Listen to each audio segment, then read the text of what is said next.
Good evening and welcome again. This is MentorUsLive, the only digital platform that brings you connectivity to those that are in their craft, in their trade, making it big and making change. Tonight, as you can see, it's a different setting, it's a different look. I mean, I look a bit hip-hoppy because the people we are with tonight have taken over the dance and artistic industry by storm. They've traveled to over 7 countries. They've brought in over 5 pro dancers. And I tell you what, their vision is not only to up their own game, but it's to change the whole industry and impact lives. Let's take a journey in the minds of these 2 innovative dancers and see what exactly sets them apart. Guys, how you doing? Good, very well, Good, thank you. Thank you for having us. You know, this is so unique. I feel like I've seen you somewhere. I heard it's quite a small place, but Like every time I see these dance videos, you know, like Step Up or what's the other one? I always feel like I've been there. And when I was watching your videos, you know, I kind of like danced and all that, and I felt like I'm part of the team. yeah. How you been? Good, fine. Good, thanks. I'm really keen to like find out about you guys, your background, you know, how you actually got into this. Yeah. Kunyai, what's up? Tell me. Good, man. Geez, it's a long, short story. Okay. But the long and the short of it is that we met about 7 years ago, and we've been dancing together ever since. And then in the process, I met a best friend, and the rest is history. The rest is history. And Michelle, welcome. Thank you so much for having us. How did you start dancing?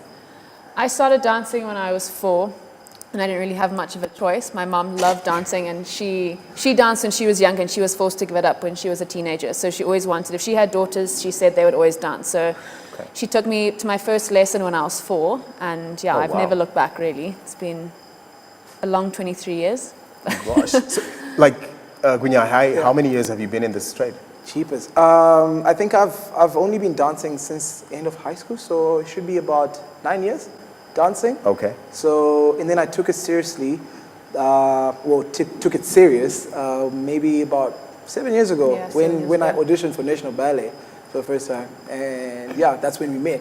So when I decided to take it serious, and then this happened. So you know what is so phenomenal about your story? Yeah. Is that you were born not able to walk. I'm not going to preempt. Tell us about that story. No, it's that's really a crazy story. And people always ask me, like, why don't you lead with that story? And like, it's a crazy story because I was born with a condition called club feet. Club feet. Club feet. Yeah. So it's like when you step like this. Yeah. And my feet were looking this way. They're upside down. Upside down, yes, believe it or not. Yeah. And it was a miracle, to be honest. And a doctor, shout out to Dr. Buggard. I don't know if he's still in the trade right now, but I wish to meet him. But yes, I went through corrective surgery for about the first 4 years of my life. And so I only started walking at about 4 or 5, I think. But And what was the inspiration for dance? Jeez. Because I'm thinking after such an experience of obviously it was going to be painful. Yes. The first couple of years. Yeah, but I don't remember much of it, to be honest. Okay. My first experience of dance was actually watching a dance movie. Exactly. This generation of dancers starts off with dance movies. What was it? No, Step Up. No. It was the first. No, the first one. The first one. How can we forget Come this? on, you cannot forget this. This is very against the dance gods. This is not allowed. This is not allowed. Oh, guys, what is it called? You Got Served. Yes. You Got Served was a movie that got us all crazy. And ever since I used to just copy that in my parents' living room, and ever since then, that's it. Like I couldn't resist. Like I just kept on trying. So it was trial and error, most of it. And Michelle, you grew up a ballerina. Yes. Me too. Yeah, really. Oh, wow, really? Thank you. So, like you said that growing up, your mom instilled dance into you. No, for sure. Did she identify the gift, or it was just out of her own passion? I think she could, in the beginning, obviously, she liked it and that sort of thing, so she put me into it. And then I think she realized that I had talent, so she did push me a lot, which I'm grateful for.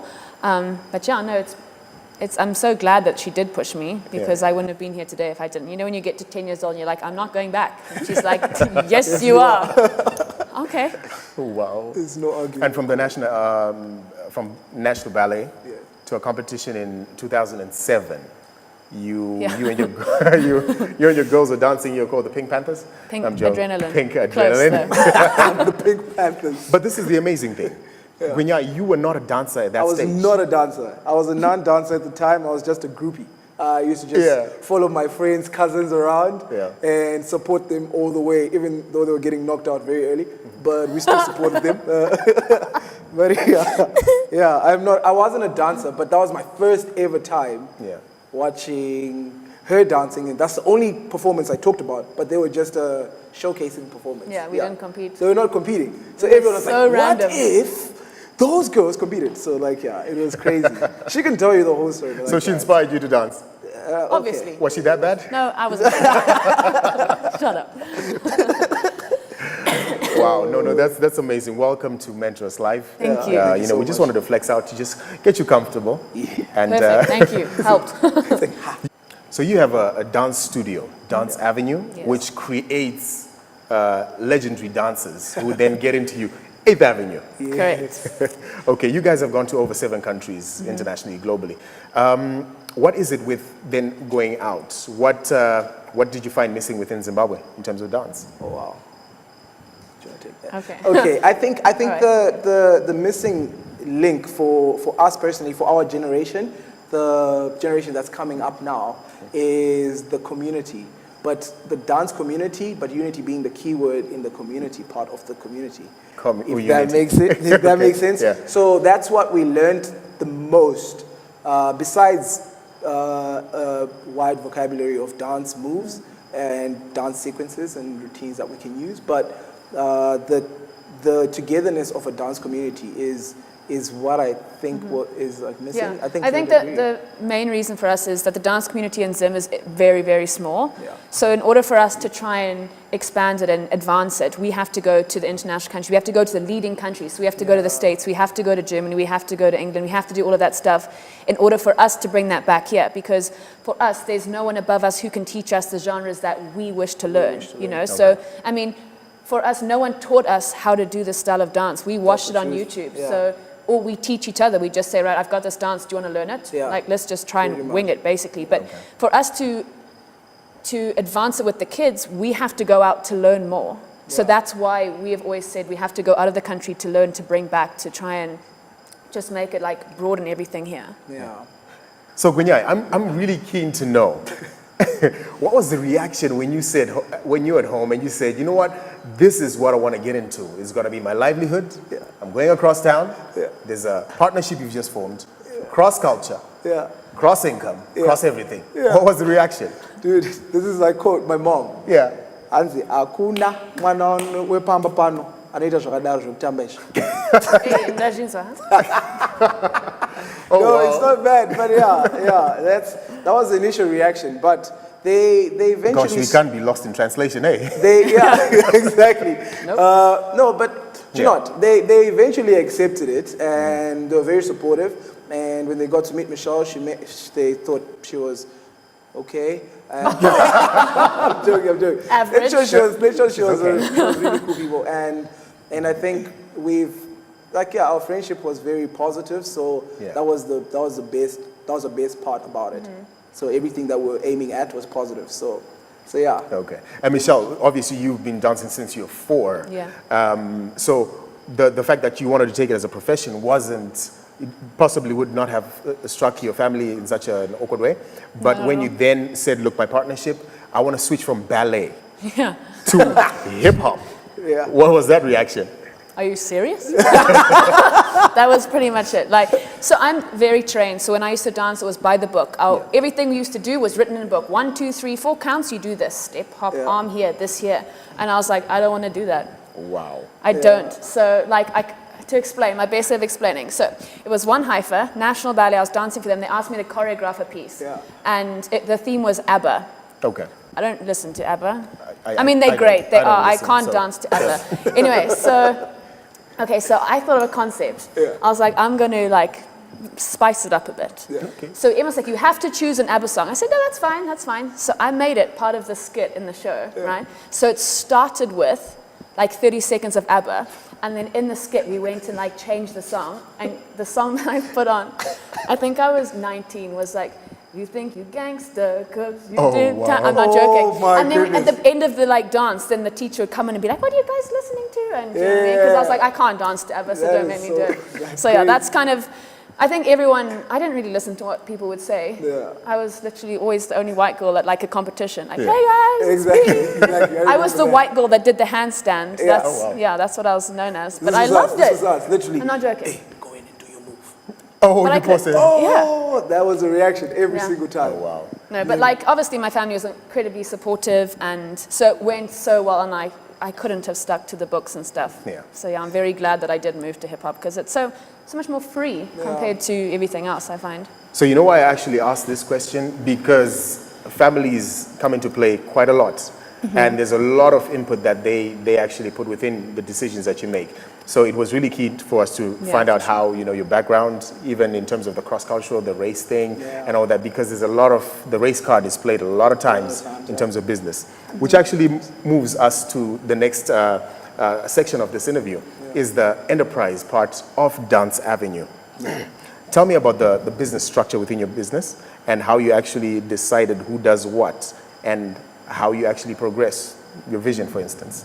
I think basically what's really nice is we know what genres are our strength and our weakness. So when it comes to dance, it's very simple to define what to do. Like I would never go and interfere with one of Airborne's hip hop classes. Like that's obvious. Do you know what I mean? Okay. Neither would Whereas I interfere with like her contemporary yeah, class. like he wouldn't come and teach my contemporary class, but I'll take his class and we like if we wanted to work on a piece together, that's fine. But we've never really said, right, Airborne, your job is to do this, do or this, Michelle, or your job is to do that, because we don't feel that's the Everything right is- way. Yeah, I to feel do like it. everything is pretty much organic. Like everything just like happens by itself. Yeah. I promise. Like the last time we were saying we have a guardian angel. Yeah. For everything that we do, something Something always goes right. always goes right. I promise you, this is not a lie. This is not a fluke. I don't know. It just happens by fluke because something just directs us to the right place, and we end up in the right place. So like for business structure, it's pretty much Yeah. organic and. We basically have the same goals and the same focus, so we can't actually go wrong. Because if you're both aiming for the same thing, there's never really an argument. Of course, we argue about silly things, but we've never,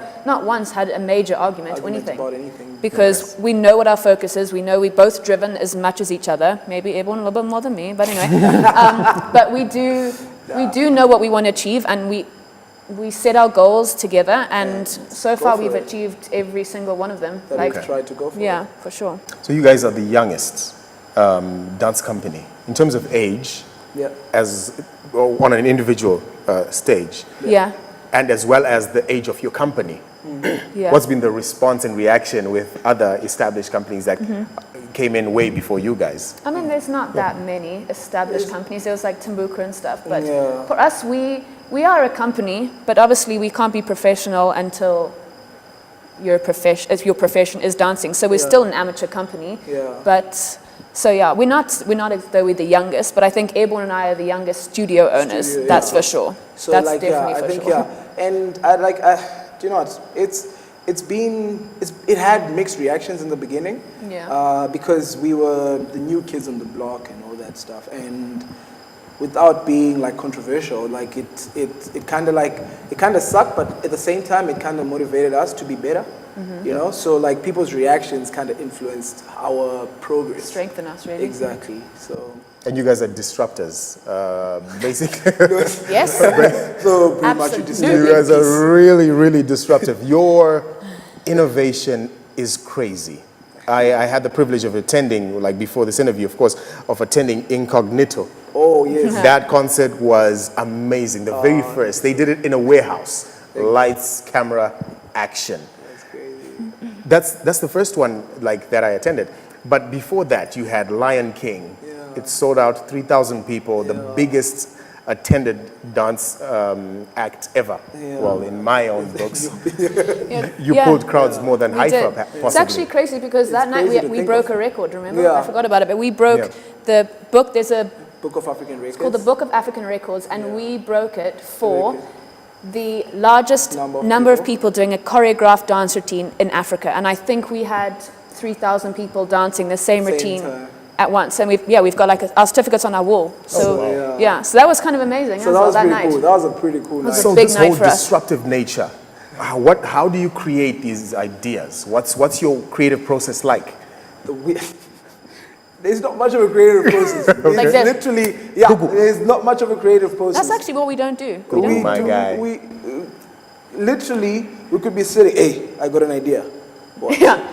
Hey, what if we, do you know what I mean? There's so many what ifs, and it just piles up. I think you'd agree. For sure. But I think also within our dance, within the company, within 8th Avenue, there's so many different styles of dancers. So we have to keep each of those kids happy. So we have to do a hip hop show, we have to do a contemporary show, and each of them has to be better than the one before. So for us, we're trying to make sure that we're pleasing everyone as well as pleasing the public. Yeah. So that drives us and forces us to try and think outside the box. So Okay. So once the idea is there, then the creative starts. Yeah. Do you know what I mean? see. Yeah. I see. So the spark needs to be there, and as soon as the spark is there, then everything else is history. So it's like a lean business model. You don't spend the time planning, but you are executors. You get into it. Exactly. You panel beat as you go. yeah. To grow and adapt, grow and adapt. That's amazing. For sure. You know what? We're just going to take a short break, and then we are going to get deeper into the enterprise of your craft. Ladies and gentlemen, don't leave. If you're going to take off your dancing shoes, do just for a second. We're going to be back with Gunyai and Michelle.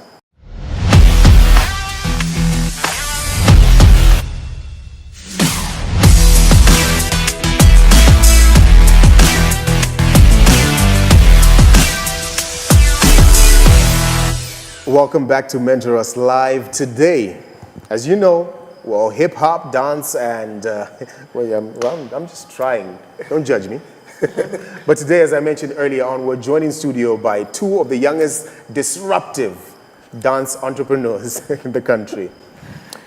Guys, you know what? As an entrepreneur, we experience a lot of things. We make mistakes. We come up, we make mistakes. We grow up. Yeah. I'm very keen to understand some of the mistakes that you guys went through and how you overcame them. Yeah.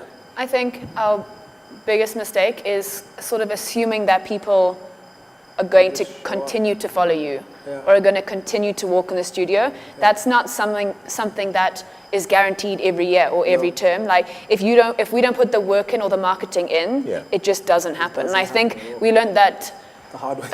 definitely the hard way. Yeah. Not our favorite memory, but we did. We did a show and it was not well supported, but we didn't advertise. We were like, nah, people will come. Yeah, exactly. We did not make that mistake again. I can tell you that for free. Yeah. I think And what was your response? How did you ensure that never happened again?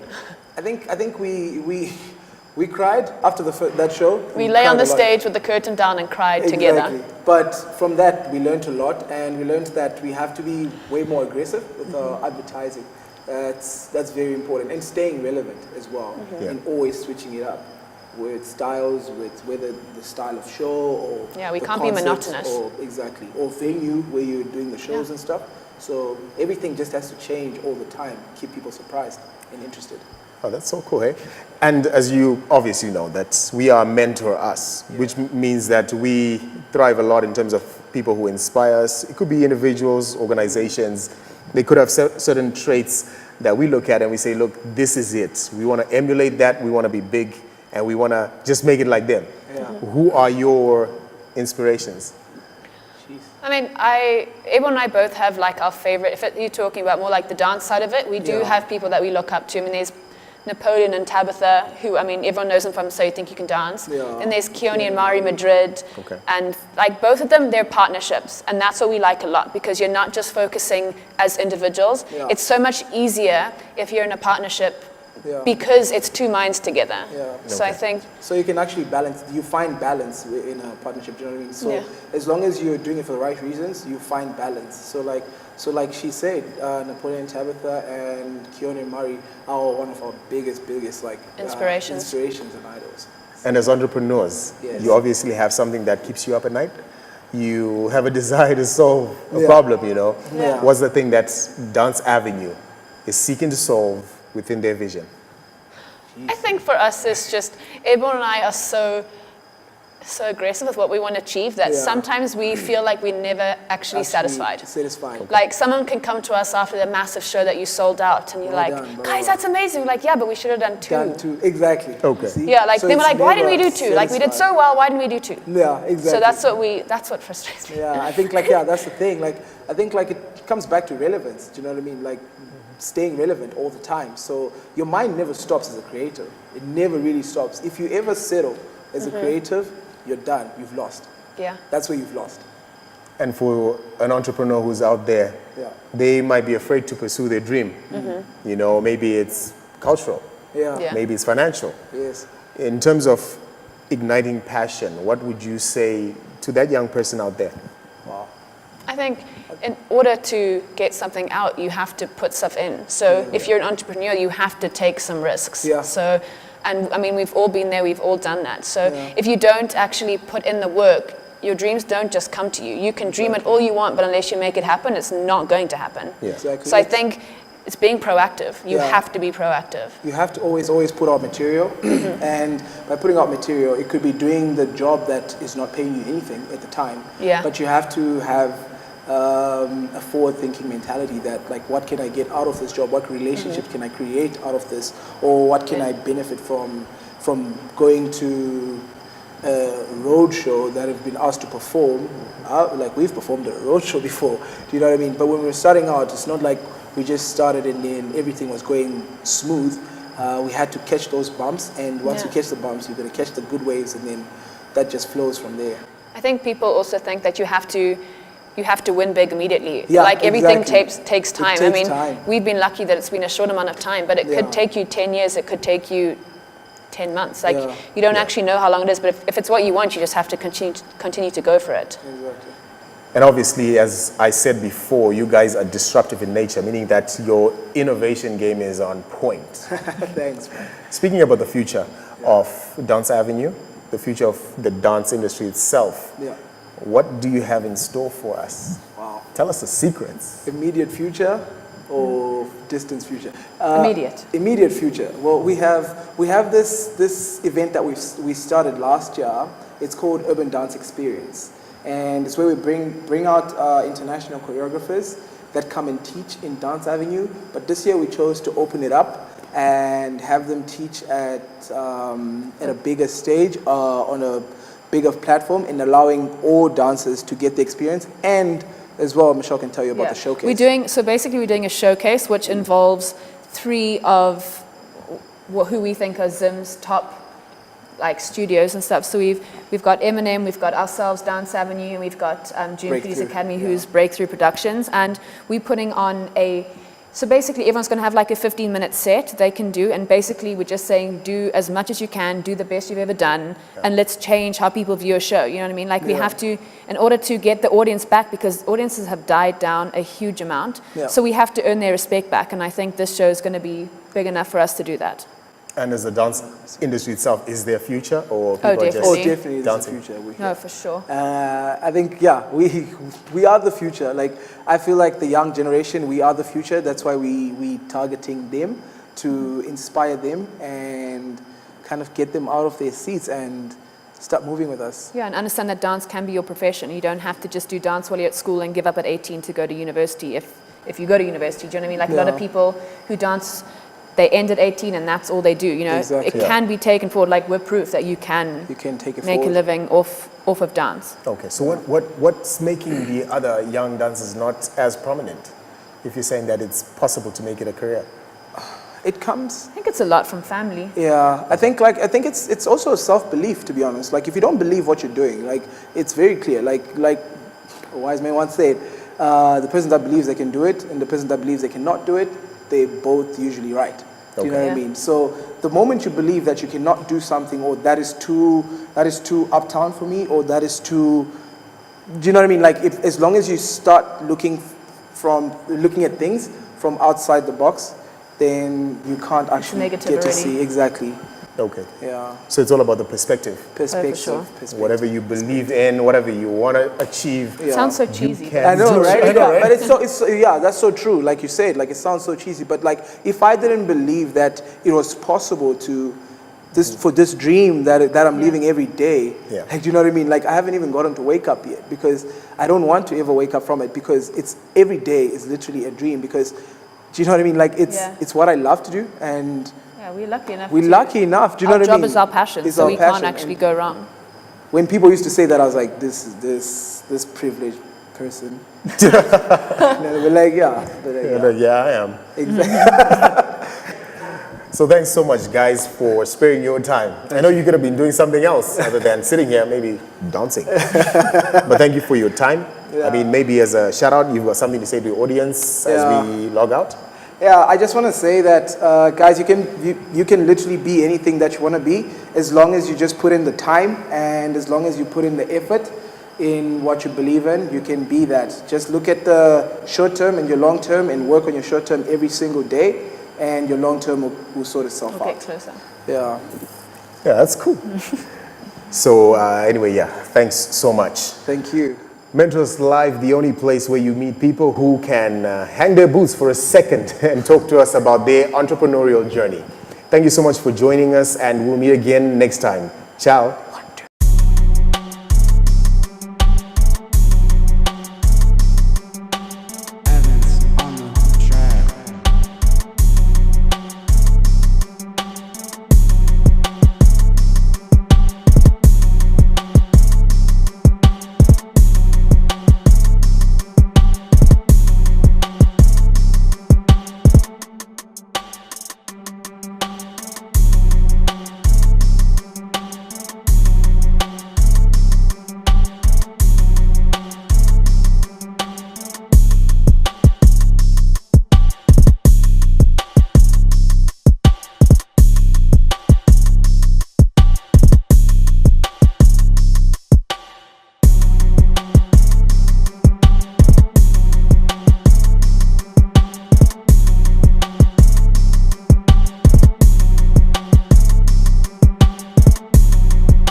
My name gon' hold up, my team gon' hold up, my name gon' hold up, my team gon' hold up, my shots gon' fire, my